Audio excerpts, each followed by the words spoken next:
Welcome back everyone for a much overdue retro scams where we're going to go over how to tell if a DS cartridge is real or not. One of the big ones that I'm actually going to look at here is Chibi Robo Park Patrol. So this is a real copy, verified real right here. And GameStop on 7/15 of 2023, we purchased this one. So there are a few things on here that kind of give us a little caution whether the one from GameStop is real or not, which we will go over in this video. And at the end of the video, I will actually pop this one open so we can verify if it's real or not. So after popping it open, if it is a real version of the game, then we are going to get a new shell and a label for it and make it look all nice. Might even fancy it up with one of those transparent shells that you can get. And then as always with these types of videos, I know there are going to be a whole bunch of comments of who cares as long as it works. So for everyone who doesn't care if it's real or not, what you want to look at here is the DSI. The DSI has some counterfeit detection measures built into it. For a lot of the newer counterfeits, it's not always as reliable.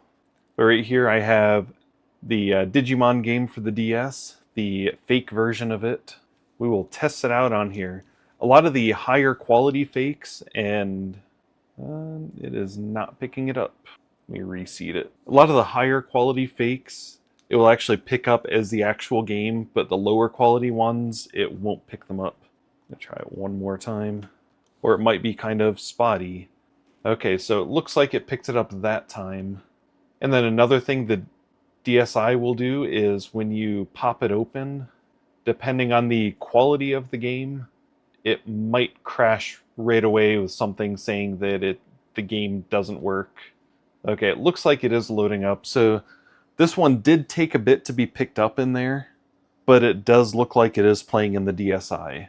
But my recommendation, if you are one of the crowd that doesn't care if it's real or fake, then you may want to stick to trying the games in just like a regular DS or a DS Lite. You could try a 2DS or a 3DS, but definitely the DSI, I would not recommend that if you are wanting to play the counterfeit games. So then that kind of sums it up for the crowd that doesn't care if they're real or not. It just depends which system you're playing on, just to make sure you're able to play the game that you're wanting to play. So now for the collectors out there, for your collection, I know you definitely want to make sure that a game is real and not one of these counterfeit reproductions that cycle around that you find all the time on Facebook Market, or even some retro stores I found have had some of the fake games and they don't know that they're fake. The first thing I want to show here is what a real game looks like inside compared to what a fake game looks like inside. I do not recommend, unless you know the game is fake, about taking these apart. These can be kind of tough to take apart and then not quite go back together correctly. Slide all these ones out of the way. So this is what the backs of the games look like. Then when we flip them over to see the fronts, see the real one has all the nice looking Nintendo type chips in there. And the fake one has all these little ugly chips in a blob. You even have in here on the chip, right there, TBTE matches that TBTE on there, which also matches TBTE on the back of the shell. So if you can get it apart, you can easily verify that everything is real in there. Once again, you do not want to go around just taking all these games apart, because that would kind of ruin value and possibly make it so it doesn't fit correctly in your system. So then from the outside of it, without taking it apart, how can you tell if it's real or not? There are a few steps for this that are a little easier than some of the other ones.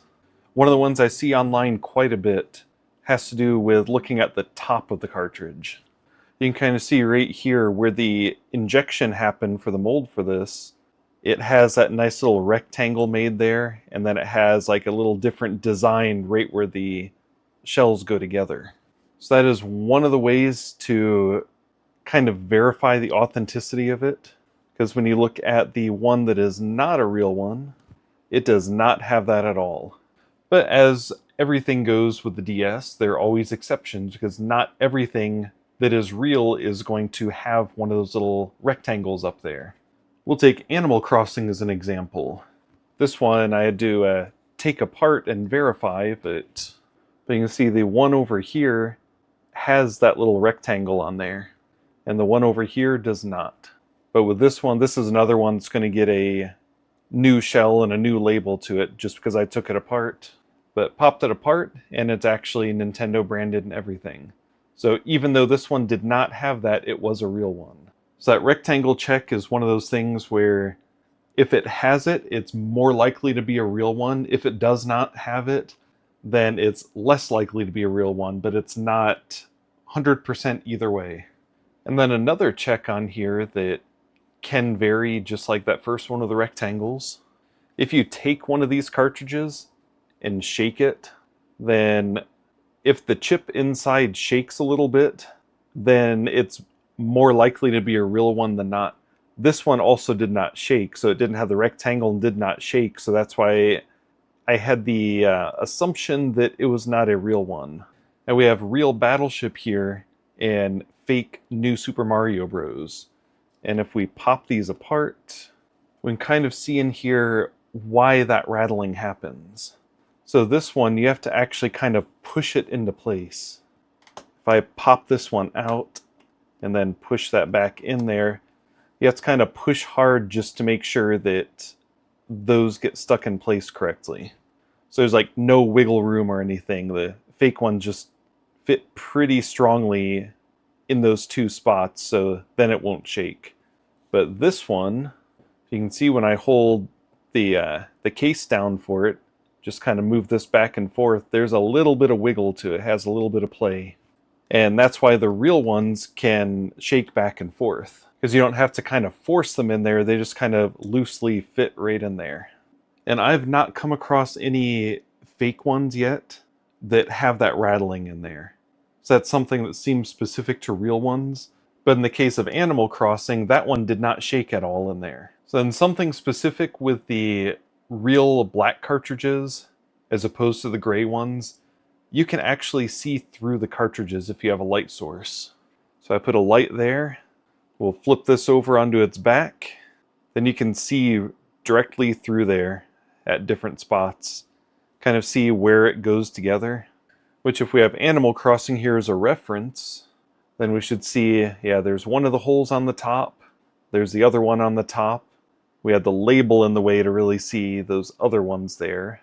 Then you even kind of see through right there where the light's hitting on that. Ah, there we go. We can see that side pretty well. See through a lot of those little dots on the board. So one thing to look for with the really expensive Pokemon games and the black shells, use a light to make sure you can see through the shell at different spots. And then another thing that I kind of thought about, I used to deal with jewelry, and there's fake jewelry that floats around all the time. And some of the ways to tell is just kind of the weight, different markings on there, the density, all sorts of fun things like that. So then I thought, why not weigh these cartridges? So the real Digimon is, it's about 3.9 grams. And then the fake one is 3.45. So there is actually a difference in the weight. The fake ones are lighter than the real ones. So then if we take real New Super Mario Bros., it's about 4.04. And then the fake one, 3.79. So one way to check some of these ones would be to weigh them out. If you have a real one, weigh it out, just kind of see what the difference is, because the real and fake ones seem to be a significant difference. So I haven't really seen much about the weights of them. I don't even know if that is something that should be looked at more or not. But I did find it interesting with the specific game that it's that much difference in weight. And then when you're looking at the labels on these, the real ones are always like nice and clear. Unless they've gotten dirty, of course, they could be damaged. Fake ones are usually kind of blurry, faded some. So what I'd recommend is price charting sometimes has pictures of some of these games on there. You could always look on there to see if it has the picture of the label so you know what it's supposed to look like. If you look on eBay at some of the sellers on there, ones that have really good ratings, lots of sales and everything, they'll have a lot of pictures up there of the games, and you can kind of verify what one looks like compared to that. But also another scam I haven't heard about much recently, But I know people were swapping labels out. So they'd have a game like Battleship, which is like a $3 or $4 game. They would get a label from Digimon and then swap it over onto here. So one thing to look at to make sure you're not becoming a victim of that scam is check out the number on the back that it matches. So that ADNE, hold that up a bit, it's a ADNE on there. So a lot of the counterfeits actually have those numbers correct on there. So whether you're buying a real one or not, it's always good to verify that number matches too, just so it's not someone putting the wrong label on there, making you think you're getting a nice Pokemon game, but it's actually like not bashing Battleship. It's an awesome game, but it's just not what a lot of collectors are going after. Or even better, it could be like a Hannah Montana game. And then one of the other exceptions to a lot of the rules here, Yoshi Touch and Go. When you compare it to other games, one of the first things you see on there is this is a different font, but that is actually normal. This was one of the early releases on the DS. Now it does have the correct numbers on the back and everything, but it's just, this game can look a little off at times. At the top, it doesn't really have that full rectangle that goes a full length there, but it does have that slight injection spot on there. And also, it's another one that when you shake it, it doesn't rattle at all. And then I've seen some people talk about where if it says Nintendo on the back, that it's not real. But this Yoshi Touch and Go is real, and it says Nintendo back there. So it's another one of those things that isn't always the case. So now back to the original question here. Did GameStop sell me a fake game? So when we were comparing the labels here, this one is definitely blurry. It's not exactly right here. Down here is a lot more bold than the real one over here. And it's not really picking up as well with the camera, but it's almost like there's a gray tint to the white on here, when this is just solid white over here. This is nice and blurry on here when compared to this one that's nice and crisp. So the label does look off. Now the one from GameStop does have the rectangle up here, which the real one does too. And then I'm going to move the mic a little bit to see about see if the mic can pick up the shaking a little bit. This is the real one right here.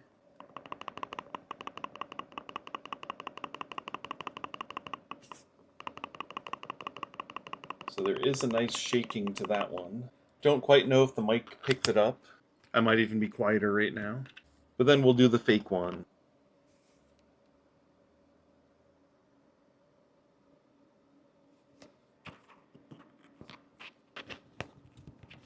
So did I really just call that the fake one? To the unknown one.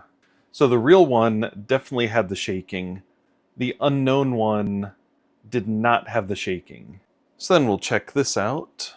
The known real one is 4.1, and the unknown one, so that's really not that much of a difference. It's a little bit less. And then one other thing to test here. We'll take the unknown one, put it in our DSi. So it is picking up in there, and the game is loading up with no error messages. It even has a save file on it. So this one has the rectangle. It does not shake.